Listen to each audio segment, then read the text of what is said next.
I got a question. What's up? Who covered it better?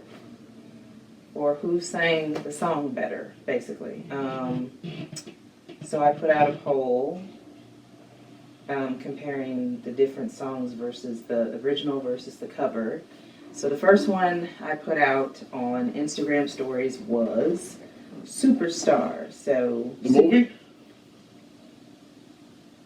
No. Oh. Superstar by the Carpenters versus Superstar by Luther Vandross. So who covered it better? Well, who do you think covered it better?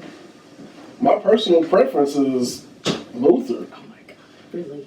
Look, okay. Why? I didn't know you was going to get angry with this subject. Look, the first time I heard the song, it was by Luther. So I thought Luther was the originator of it, but then I had to do some research and found out that the Carpenters made it first. Mm. I like the Carpenters version. I really do. But how can you go wrong with Luther? But Karen Carpenter, the way she sings just made it so heavenly and innocent and depressing, like the person that she was. Well, Luther made it sexy, depressing because he was singing a woman's song, and I think he had better range than Karen Carpenter. No. When I looked at the video, she was staring into the camera, and Right. you know, it's like she was talking to me, and I'm like, I don't remember that happening. But Luther, he was sweating, and it was glistening. He always sweat. Yeah, but it was a different sweat, though. That was Fat Luther, wasn't it? No, I think it was in between Luther. Oh. There's so many versions of Luther out there. Okay, so the polls showed, though, that most people liked Luther's version. I don't know.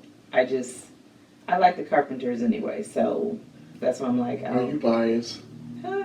You biased for the Carpenters? Okay, so my dad would always sing Luther Vandross songs everywhere we went. He would always play Luther at gatherings. He would always sing Luther.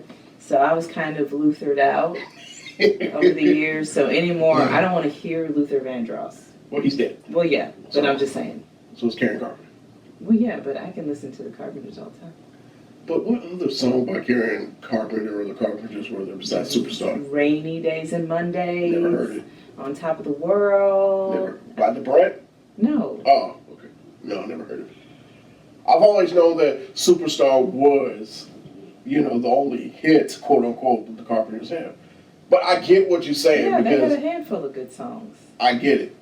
But look, I was just like you know, from 1983 to, what, 93? Yeah.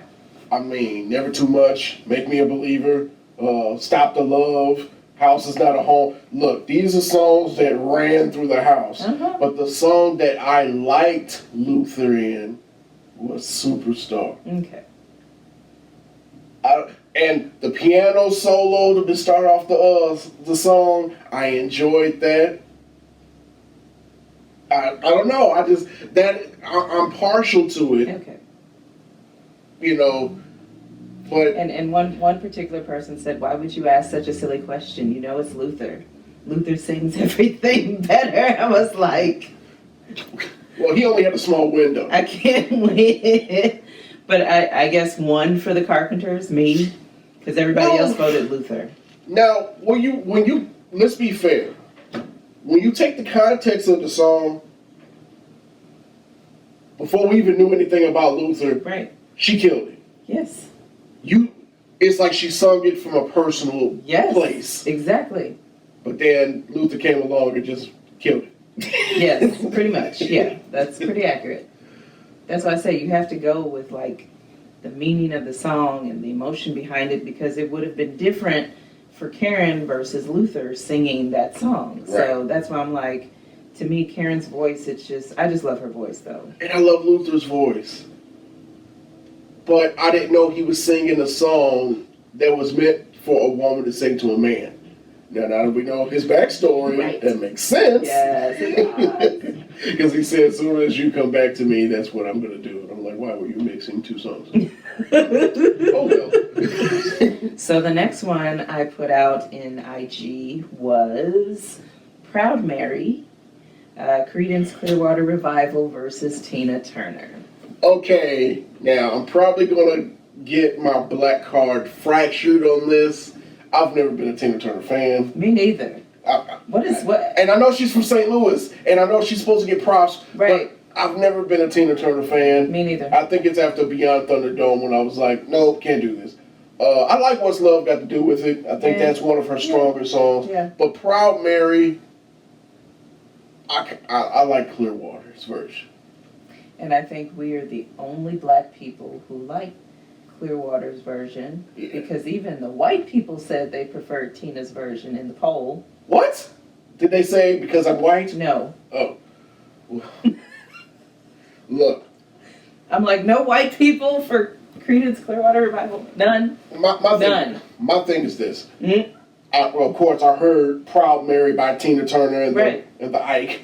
You know, right. My grandma used to play that on, Sunday before gospel, right. And my grandma's name was Mary, so I don't know if that's, had anything to do with it. But I didn't know what it was.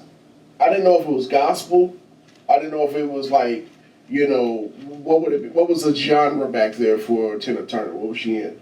Was she in rock? Was rock. So she was rock? Her genre was rock for some reason. It was black rock. Okay.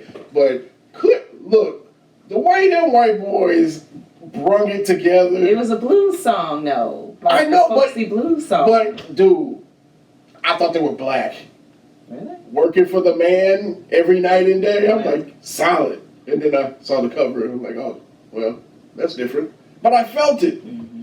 And it's like, okay, I like this. And then you compare that, because, I had to do my research. I compared both songs together. Yes. And I like the original version. Tina, she made you want to move your butt. Right. Them, they made you want to, fight the powers that be. Well, somebody, too, said in the poll that the only version they heard was Tina's version, so they voted Tina. And I'm like, okay, just because it's Tina Turner, that's why you picked the song? Pretty much. Are we even doing our research, people? We're supposed to compare the two versions and then, vote. Whatever. Well, people shoot from the hip anyway. It'd be like, Chicago style or St. Louis style. Oh, I never changed this Chicago style, so emos. Okay. I'm going to just take whatever's handed to me. Oh, they got unleaded. What about the premium and the super premium? They'll let it. We're good. Yeah. Even though the sticker says, premium, I'm just going with unleaded because it's cheaper. But yeah, I was never a Tina Turner fan either, so it was just kind of like, yeah, I'm cool on that. She looked like a lion for all of the 80s. With that wig, the blondish. Did she wear a wig the whole time? Yeah. Because according to the movie, What's Love Got to Do with It, she burned her hair out with perm. Okay. So before she went on stage to go do Proud Mary, they put her on a wig. And if you look at it when she was shaking her fanny on the live action one, she was trying to keep that wig on her head because she didn't have no hair to keep the hairpins to. Is that the same wig? Has she kept the same wig? Not the same wig, because she had the longer version wig. That's right. And then she went to the lion's mane for the What's Love Got to Do with It. Okay. And then she shaved it off in the 90s and got the asymmetrical frame or bob for, I don't want to fight no more when What's Love Got to Do with It came up. Ah, got it. For somebody who don't know nothing about Tina Turner, I pretty much know all the history, but, my mother and my grandmother was Tina Turner fans. Whenever the new album came out, they had to go to Northwest Plaza to go get it. Go figure. I think Tina Turner was the Beyonce of her time. You know what? Only because she was overrated. I really have to agree with it, and her husband, who is Ike, looked like Jay-Z with a mustache. What? Did I say something wrong? So, in the next, what? How old is Beyonce? 30-something? Mm-hmm. So what in the next... 52. The people that said that. So what in the next, 30 years, then she'll, Beyonce will have a similar wig and be Swiss American or something. Right, chanting in a dressing room. And she'll move to Switzerland and become a Swiss citizen. Okay. That's sad. History repeating itself.